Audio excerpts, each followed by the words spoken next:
Hello everyone, and welcome to my General Hospital official channel. I hope everyone is having a wonderful day. Before we begin, please hit the subscribe button and give this video a thumbs up. GH spoilers, Nina's big secret is out when Curtis's vengeance collides with Drew's plan? According to General Hospital teasers, Curtis Ashford recently mentioned Nina Reeves' turbulent relationship with Drew Quartermaine and intends to use it as a weapon in future GH episodes.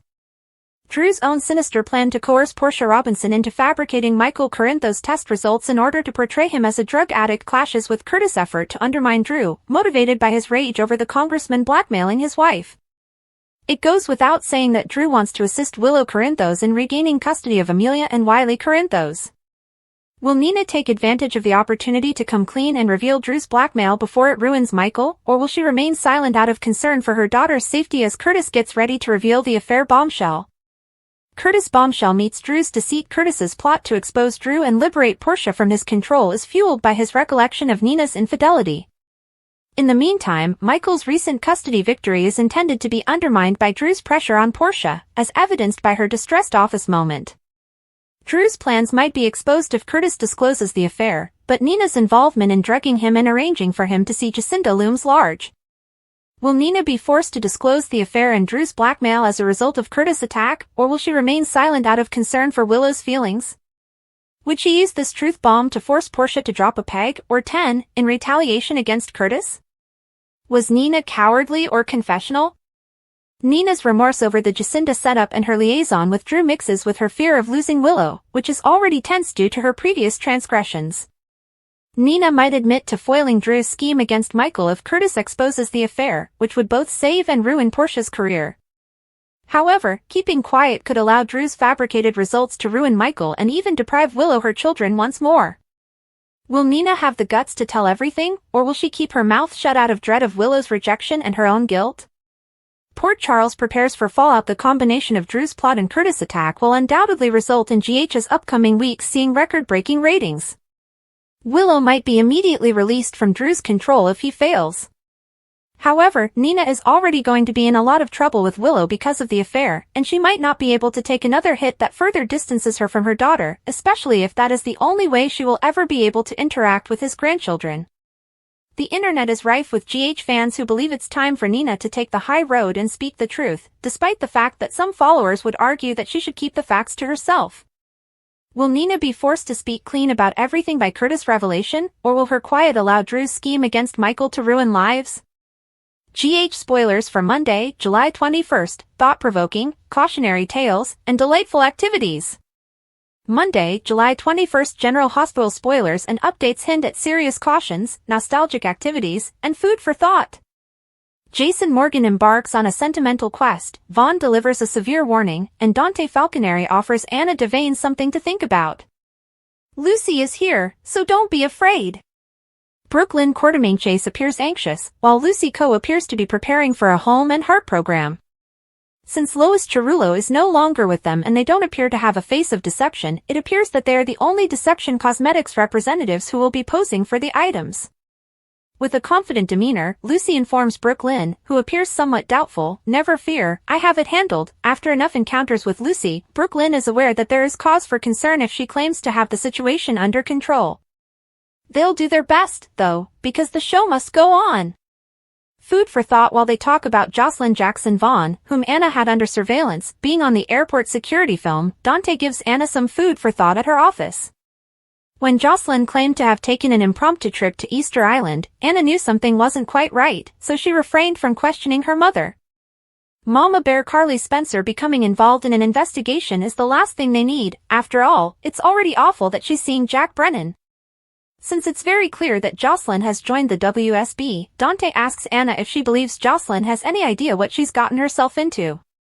Stern warnings while Jocelyn and Vaughn are in Brennan's office discussing the boss. Vaughn is going to issue a severe warning to Joss. She asks Brennan whether he can do everything he wants and get away with it, but it sounds like she's mouthing off a little. Perhaps Vaughn's harsh advice is to keep that information within the workplace at all times. Joss must have superiors of his own, but Brennan's carte blanche comes as a bit of a surprise. Even when Dante asks Anna the question, is Joss beginning to see what she's gotten herself into? At the Metro Court pool, Carly and Brennan talk about the future. While holding wine glasses and toasting to one another, Carly wonders, to what do I owe this delightful surprise? Since Anna is aware of Brennan's nefarious practice of forcing young girls to become agents, she wouldn't consider it shocking if she learned what Dante and Anna recently discovered. Though it's possible that Jocelyn's covert spy identity won't be revealed anytime soon because Dante and Anna are too smart to reveal Joss's cover. As long as the cover is kept up, Carly and Brennan's relationship may be serious because they have been together long enough. Carly would be incensed about her daughter even though she would realize that he can't tell her everything about his own profession and situations. Reminiscent activities. Jason did a double take at a Brit Westbourne doppelganger and is still at the airport in Paris. He engages in a sentimental tirade as he badgers the airline worker, claiming that he has to talk to a passenger who just boarded the aircraft. How will Jason get the jet headed to Belgium to wait for him to speak with a woman who might not even be British or using a cover name? Liesl Albrecht is clearly unaware of her daughter's existence, or if she is not disclosing it. In order to speak with the Brit impersonator, will Jason be able to halt the aircraft? General Hospital comings and goings, favorite star leaves, leading lady returns. A favorite star leaves GH, and a leading lady returns. Two well-known actresses at General Hospital have both good and bad news. Here are the most recent casting news and soap opera happenings. Discover which beloved actress has left the daytime drama, whose well-known celebrity from the past is making a comeback, and whether any new actors are joining the ABC soap opera in contract, recurring, or dayplayer roles.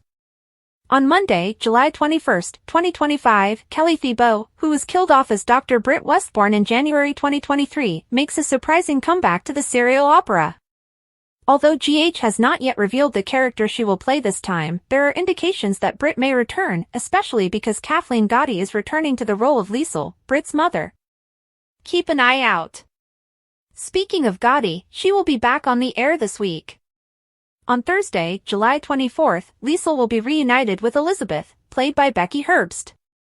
Conversely, Sophia Matson has finished playing Sasha Gilmore. After appearing on the soap opera as a recurrent character in 2018, Matson became a well-liked heroine. The actress departed the show to work on other projects. Her last appearance was on July 18th. Last week, Tristan Rogers briefly appeared in the role of Robert Scorpio. As part of Matson's leaving plot, the character returned. Martin Gray, played by Michael Knight, will return on Tuesday, July 22nd. Tracy, played by Jane Elliott, engages with the lawyer. Cosette Abinante plays Drew's daughter, Scout Kane. On Thursday, July 24th, Caitlin McMullen's Willow shares a heart-to-heart with the young child. Last week, Carolyn Maragi performed Greta. The character met Vaughn at the airport and then Danny in the Metro Court pool. Weekly GH spoilers July 21st to 25th, Trina's willpower, Martin's news, and Willow's drama. There will be a lot of drama in Port Charles this week. According to General Hospital spoilers for the week of July 21st to 25th, 2025, there will be heartbreaking moments, dramatic confrontations, and stunning disclosures. Trina and Martin have some huge news, while Willow is dealing with a lot of stress for her wedding. As the week progresses and takes unexpected turns that could alter everything for the people of Port Charles, the stakes are higher than ever. You won't want to miss a second of the consequences from this week's drama. What will take place on GH next week? As Carly and Brennan sit down to talk about their future, her future becomes the main focus. Since their relationship's future is still uncertain, the stakes are enormous. Dante provides Anna some food for thought in the meantime, which causes her to come to some difficult conclusions. Jason also finds himself reflecting nostalgically on the past, wondering about what might have been and what might come next. Vaughn gives Jocelyn a severe warning, which increases her stress level as she must make decisions that could impact her future. Additionally, Brooke Lynn receives a bombshell that might drastically change her course. Trina doesn't back down either. As the week goes on, Laura learns some unsettling information that might completely alter Port Charles's course. In the meantime, Isaiah gives Portia some much-needed support during these difficult moments by encouraging her. Lucas expresses his suspicions, while Martin gives Tracy some significant news that may contain unspoken truths. Odds and ends. The wedding day of Willow and Drew presents a unique collection of difficulties. Carly and Lucas had a furious argument during their eventful day. Michael shares with Christina how emotionally taxing the family conflict is for him in the meanwhile. Unexpected news shakes Ava, and Lucy extends an invitation that might have serious repercussions. The sun trap. As the sun started to drop, a thunderstorm passed over Port Charles, shrouding the city in a damp tension. The air was cooler than the marble worktops within the Corinthos estate. Sonny was sitting by himself at the kitchen table with a glass of bourbon in front of him, unopened, since Michael had just departed. Jason slipped via the side entrance. He appeared completely wet. Sonny didn't raise his gaze. "Have you done it?" Jason didn't respond right away. With a hushed voice, Sonny added, "You're late." Jason set a little silver phone with a black screen on the table and said, "I asked you a question. That belongs to him." At last, Sonny lifted his eyes and said, "You wanted proof." "Marco?" he inquired. Jason gave a nod. "He's still alive." "Well," Sonny replied. Jason's jaw tensed as he said, "Keep him that way." "Sonny, are you certain about this?" "Marco has nothing to do with this. Even though he is Sidwell's child, he is not guilty." "I will not harm the boy," Sonny angrily declared. After examining Sonny for a while more, Jason finally pulled out the chair across from him and said, "I'm going to rattle his father." Rain was still trickling down his sleeves as he sat slowly. He remarked, "I assumed you didn't target children." Sonny's eyes grew gloomy. "I don't. However, Sidwell set my daughter's bar on fire. My son was asleep in the building when he blew it up. And when Natalia's body was still warm, he pulled her name through the gutter." Jason stroked the back of his neck and said, "I warned him." "So, until what time will you let Marco to remain restrained in that warehouse?" "Does Sidwell break?" Sonny declared, "I want him to be paranoid. Only for a short time. Long enough to realize that I could enter his house and his heart. Long enough for him to feel powerless." Jason remained silent, but his words were tinged with condemnation. Sidwell's fury. Sidwell stood at his workstation across the river at Windmere, his teeth grinding as he gripped his phone in one hand. Beneath him, the flawlessly polished marble floor gleamed, reflecting his own frenzied pacing like a ghost. He screamed into the phone, "Marco hasn't answered since yesterday. I'm not being ignored by him." A sharp, businesslike voice on the other end said, "He's missing. We'll turn on his phone's location beacon." "No," Sidwell yelled. "Save time. He's having problems. I am aware of that. And I know who did it." Before he heard a response, he hung up and turned to face the harbor view window. Beyond, the sky was a fury of steel gray. "Sonny," he murmured. Dalton came in behind him, clipboard in hand. Sidwell turned and said, "You requested updates. I want all of Corinthos' assets to be seen. Each and every ally." Dalton agreed. "And I want to know what color the mug is if Jason even picks up a coffee in this town. How about taking revenge?" "Not just yet," Sidwell snarled. "I need verification. I need evidence." Dalton cocked his head and said, "Then I want Sonny to see what happens when someone takes his family." "Are you saying?" "I'm not saying anything," Sidwell interrupted. "Not yet." The warehouse. The temperature was lower than anticipated. Under the rope, Marco's wrists burned as he squirmed in the chair. The shadows hovered around him, cruel and uncaring, even after his gag was taken off. The scent of dampness and ancient machinery filled the room. Once he had attempted to negotiate with the guards. They hadn't exchanged words. His voice had cracked from screaming. No response as of yet. He waited now. Slow breathing. Reflecting. Jason went in, as silent as ever, as the door creaked open. "You," mumbled Marco. "I knew it." Jason approached silently. Marco spit out, "You're working for him." "Sonny." This was done by him. Jason squatted. However, Marco's gaze furrowed. "You're not hurt. So, what is the strategy?" Until my dad bends, keep me here, Jason remained silent. Rather, he bent over and pressed Marco's phone into his holding hand. What is this? Marco inquired. A message. Before Marco could ask another inquiry, Jason got up and walked away, saying, for your father.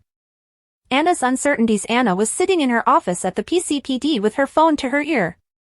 She added into the phone, Jason has been seen 3 times in the last week near Pier 7. And now Marco has vanished. Felicia, the person on the other line, said softly, do you really think Jason would go that far? There's a link. Anna closed her eyes and leaned back. Felicia paused and said, not unless Sonny asked him to. What about the penthouse explosion? What about Charlie's fire? The first, according to Jason, was accurate. Military. The second one? Careless. 2 distinct assailants, Anna stated. Or one someone who intends to give the impression that Sonny and Sidwell are pursuing one another. You believe someone else is playing them both? Anna remarked slowly, I think we've missed something. Dalton, the messenger, was standing outside an unmarked building, looking at his phone. A notification appeared. The boy is still alive. Stop excavating. He scowled. Not a number. No trail. However, it was obvious that someone else was also observing him. He hurried inside, going through 3 sets of locked doors before arriving at Sidwell's private office. He's still alive, Dalton declared. Sidwell's eyes sprang up. How are you aware? Unidentified message. Said to back off, Sidwell said with a chilly smile. All right. That indicates that they are anxious. Dalton paused. What if it wasn't Sonny, sir? Sidwell's grin disappeared. What do you say? Dalton put down the phone. What if someone wants us to think it's Sonny based on the messages and the firebombing? Sidwell squinted his eyes. So, who the heck are we actually battling? Michael's burden. Michael waited in the pediatric waiting area at the hospital. Daisy and the nurse were inside when Sasha's name was called. His face was buried in his hands. Everything was breaking down. Sasha had left. Once more, Jason was laboring in the shadows. Around gasoline, his father was playing with matches. Additionally, Marco, a young man who had done nothing but lament his mother, was nowhere to be found in this chaos. They looked at one another for a moment as Willow went past. She didn't grin. Simply continued to walk. Michael let out a sigh. Twist of the knife. Sidwell received another message that evening. A film. It revealed Marco, alive but tied up and exhausted. Not a single bruise. Nothing to say. Nothing but quiet. Jason's voice then appears at the end of the video. The misdeeds of his father are not absolved by the boy's blood. However, it's a terrific place to start. Sidwell hung up. Then he chuckled. He said, Dalton, he wants me to think it's him. However, Jason Morgan doesn't speak in that manner. Not on tape. This isn't him. Dalton's eyebrows went up. So you don't think Jason took him? A gloomy smile distorted Sidwell's cheeks. No. But someone wants me to kill Sonny anyhow. The real game figure watched Sidwell's response live on a hidden camera in a room full of monitors and buzzing servers, located far across town. They grinned. Just a single keyboard click. Jason's voice in a single looping audio file that was taken from surveillance. Marco didn't have to be abducted for very long. Just enough time to declare war. As Sasha departs Port Charles, Sophia Matson leaves General Hospital and rejoins Robert. The character was not meant to remain for very long at the time. I was recurring at first, Matson told Digest. I genuinely believed I would be there for around 3 episodes. Sasha, my character, probably only imagined she would be in town for a brief time as well. It was a shock, she said when GH repeatedly asked her to return for further episodes. I sort of kept going and accumulated a growing number of relationships in the city. She eventually signed her first long-term contract, saying, "I was so happy and grateful to be back every time I got an episode." She told Digest, "I definitely wanted to stay. And I was fortunate enough to understand exactly what I was getting myself into at that time." You don't really know what you're getting yourself into when you test for a contract job, but I certainly knew, so it was evident. Over there, everyone is great. I adore it. I didn't have to think hard. Matsson's time on the show has been important for her both personally and professionally. She became a U.S. citizen and she and her husband, Thomas Payton, welcomed a daughter and a son. GH Kelly Thibault discusses her return to Port Charles. So many feelings. Fans are ecstatic about Kelly Thibault's big comeback on canvas this Friday, July 18th, according to General Hospital spoilers. Her character, Britt Westbourne, died rescuing Jocelyn Jacks from the hook, also known as Heather Weber, the last time she appeared on the ABC serial opera. Thibault recently discussed her dramatic return to the ABC soap opera with TV Insider. Going home 2 years ago, Thibault left the canvas and relocated to London. The actress eventually moved back to the United States, explaining that she had multiple signs from people and that the ABC soap opera kept resurfacing in her life. In her TV Insider interview, she said that she did leave GH after her final day there, believing she would never return, which is why she feels returning now has so many feelings attached to it. She began by speaking with the show's executive producer, Frank Valentini, and as she puts it, a lot of different things aligned perfectly with the opportunity to be back. Thibault says she's been through a lot since leaving GH, adding, "The more life experience you can add to your tool belt just infuses your work and makes you a better actor." She also told TV Insider how much she misses the consistency of acting, along with getting to be creative and play and do weird and fun and exciting things in storytelling. Happy to be back. Although she didn't say if she's playing the Bridge character again, she did say, "I'm a little nervous to see my first couple of episodes." She also talked about how great it was to be back with her old GH family and how much she missed everyone in the cast and crew, from the audio people to hair and makeup, the lighting guys, and the camera operators. Are you happy to see Kelly Thibault again? Robert meets Daisy, Jocelyn finds Dalton's backpack, and Albrecht meets Rocco. It was in Haven's Bistro coffee shop when Dante met Lulu. Before she could even ask, he stopped her from asking him for a favor, an interview with Sonny. They talked briefly about Sonny's bad press and how it would affect Rocco. Dante believed that Lulu's genuine concern for Rocco was the reason she sought to meet with him. He made an effort to comfort her that Rocco was simply going through a difficult time and would be all right because he had a decent head on his shoulders. Dante believed that as he thought about everything, he would realize that everyone made mistakes. Lulu concurred, but she believed that Brooke Lynn's acts were intentional rather than the result of mistakes. Dante stood up for Brooke Lynn, claiming that it was an accident and that he thought she made a sincere error. He claimed that she was devastated when Rocco learned the truth in that manner and that, to be fair, all of the details were publicly known. He admitted that he should have told Rocco sooner, but Lulu reassured him that it was his choice, not Brooke Lynn's, and that there was nothing wrong with waiting for the ideal moment. He maintained that it was an accident and that Brooke Lynn had not made any decisions or plans. Surprised by his demand, Lulu remarked, "Dante, she put that file out in the open at a house where 97 people are currently living on top of each other?" Dante remarked, somewhat patronizingly, that he couldn't stop Lulu from feeling that way and that she could keep her wrath to herself, but he didn't want to. Brooke Lynn knew precisely what she was doing, and you're giving her a pass just because she's Joe's mother. She believed that he was making excuses for her in order to benefit himself with Gio, rather than being truly at peace with Brooke Lynn. "I don't see it that way," he said. Dante told Lulu that although she may be as upset with Brooke Lynn as she wanted, he believed that Brooke Lynn should be given some leeway because she was prepared to give up her relationship with Gio in order to have one with him. He continued by saying that they could either continue to harbor their resentment and suffering or accept that everyone made errors and move on. Pointing the finger may feel nice in the moment, but it won't help them become a family. Hating Brooke Lynn wouldn't assist Rocco, and Gio wouldn't benefit if he hated his mother. Lulu claimed that Brooke Lynn wasn't her family, but Dante emphasized that even though they couldn't stand one another, they were somewhat related because of him. Brooke Lynn couldn't and wouldn't compromise on this, according to Lulu, but he could try. Rocco and Liesl Albrecht met in the Bad Gen Cafe. She couldn't wait to see how much he had matured. She was friendly at first, but when she said to Rocco, "It speaks highly of you that you do not content yourself with one version of the truth," she revealed a little of her former self. She explained that Britt had carried him to term and that he had known no other mother for the first 7 months of his life, so it was only natural that he wanted to know more about her. She began, "My Britta was a mess." She continued by saying that although her Britta had excellent character judgment, was intelligent, attractive, and perceptive, she had awful people skills and a propensity to undermine herself.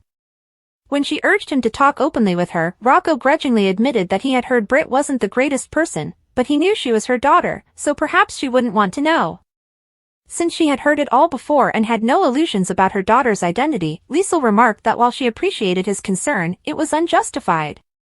She continued by saying that although Britta was a messy, imperfect woman, she was also powerful, resolute, and free of the useless social niceties that paralyze many women. The weak and narrow-minded misinterpreted her actions as ruthless, heartless, and selfish, but my Britta was special.